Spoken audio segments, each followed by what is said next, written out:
കുക്കുടുസ്വാമി. എനിക്കറിയായിരുന്നു ഇത് അവിടുന്ന് വരുള്ളൂ എന്ന് എനിക്കറിയായിരുന്നു. കുക്കുടുസ്വാമി ഇങ്ങനത്തെ കാര്യങ്ങൾ പറഞ്ഞു വിടുള്ളൂ. കുക്കുടുസ്വാമിയാണ് പറഞ്ഞെങ്കിൽ അതിൽ എന്തെങ്കിലും കാര്യം ഉണ്ടായിരുന്നു. പട്ടിക്കുഞ്ഞേ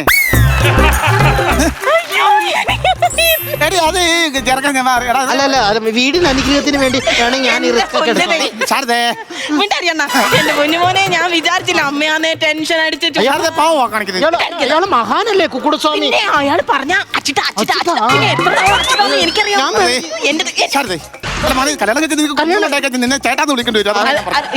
കേക്ക അമ്മ ഒരു കാര്യം ചോദിക്കട്ടെ, മോൻ ഇനി ക്ലാസ്സിൽ പഠിക്കുന്നതോ അല്ല വേറെ ഏതെങ്കിലും ട്യൂഷൻ സെന്ററിൽ ഏതെങ്കിലും പെമ്പിള്ളേരെ കണ്ടുപിടിച്ചിട്ടുണ്ടോ മോൻ? അങ്ങനെയൊന്നുമില്ല, നിങ്ങൾ ഏതെങ്കിലും ഒരെണ്ണം സെറ്റ് ചെയ്ത് തന്നാൽ മതി. എനിക്ക് വയ്യ, ഞാനങ്ങ് പേടിച്ചിരിക്കുവായിരുന്നു. മക്കള് സമ്മതിക്കും. നമുക്കൊരു പ്രായം കഴിയുമ്പോ കുടുംബത്തിന്റെ പ്രാരബ്ധം നമ്മുടെ തലയിൽ കയറും അല്ലെ? ഞാൻ ഇത് ഏറ്റെടുത്തോളാം. ഞാൻ അമ്മയുടെ സന്തോഷത്തിനും കുടുംബത്തിന്റെ സന്തോഷത്തിനും വേണ്ടി ഞാൻ കല്യാണം കഴിക്കാം. പിന്നെ അമ്മ ഏതെങ്കിലും പെണ്ണിനെ അമ്മ കണ്ടുപിടിച്ചിട്ടുണ്ടോ? പിന്നെ എനിക്കൊരു കാര്യമുള്ളതെന്ന് പറയാം, എനിക്കൊരു ജോലിയില്ലല്ലോ. അതെ, അപ്പൊ എന്റെ ചെലവൊക്കെ എങ്ങനെ നടത്തും? ചെലവ് ഇപ്പൊ മോനും പെണ്ണിനും കിളിക്കുഞ്ഞുങ്ങൾക്ക് ചോറ് കൊടുക്കുന്ന പോലെ അല്ലേ ഉള്ളൂ അമ്മയ്ക്കും അച്ഛനും ഒക്കെ. അതൊക്കെ അമ്മയും അച്ഛനും നോക്കിക്കോളാം. കിളിക്കുഞ്ഞ് ഇടയ്ക്ക് മുട്ടയിട്ടാലോ? എനിക്കൊരു 5-6 മക്കള് വന്നാലോ?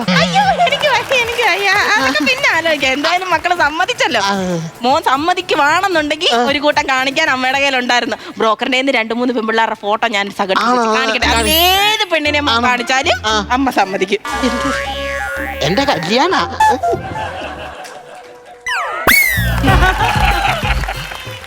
മാമൻ ഈഗോടിച്ചിരിക്കുക. മാമൻ സെലക്ട് ചെയ്യട്ടെ. മാമൻ നല്ലൊരു പെണ്ണിനെ നോക്കിത്താ.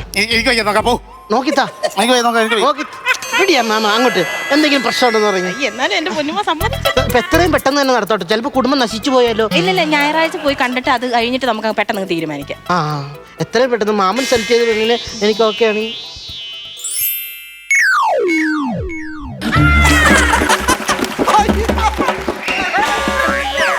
അമ്മേ, ഒരാള് തുപ്പലില്ലാതെ മരിച്ചു പോകും. അത് സാധനം തിരിച്ചു മേടിക്കട്ടോ. ഞാൻ നിന്നോട് പണങ്ങി ഞാൻ മിണ്ടത്തില്ല, ഞാൻ പോവാം. ഏതാന്ന് വെച്ചാ മോൻ കണ്ടുപിടിച്ച് മോനെ നടുക്കത്തെ പേജ് നാനല്ലേ നടുക്കത്തെ പേജിൽ ആ പെണ്ണിനെ ഇഷ്ടപ്പെട്ടു. അതൊന്ന് ആലോചിച്ചാലേ. നിന്റെ മാമൻ പറഞ്ഞു ഒരു പെണ്ണിനെ കല്യാണം കഴിക്കണമെന്ന്. ഈ പ്രായത്തിൽ നിന്റെ മാമൻ ഒരു കല്യാണം കഴിക്കണം. നാണമുണ്ടോ? നാണമുണ്ടോ? ഈ പ്രായത്തിൽ കല്യാണം കഴിക്കാൻ വേണ്ടി എന്തോ കഴിഞ്ഞില്ല നിങ്ങൾ ഈ പ്രായത്തിൽ കല്യാണം കഴിക്കട്ടെ. ഞാൻ കല്യാണം കഴിക്കട്ടെ, അമ്മ വെച്ച് കയറ്റിക്കും. അതാ അതുമല്ല, ഇത്രയും നാളാവതുള്ള കാലത്ത് കല്യാണം കഴിക്കാതെ നിങ്ങൾ ഈ പ്രായത്തിൽ കല്യാണം കഴിച്ചിട്ട് എന്തോ എടുക്കാനും? ഞാൻ ഈ പ്രായത്തിൽ കല്യാണം കഴിച്ചിട്ട് എന്തോ ചെയ്യാനില്ലേടി?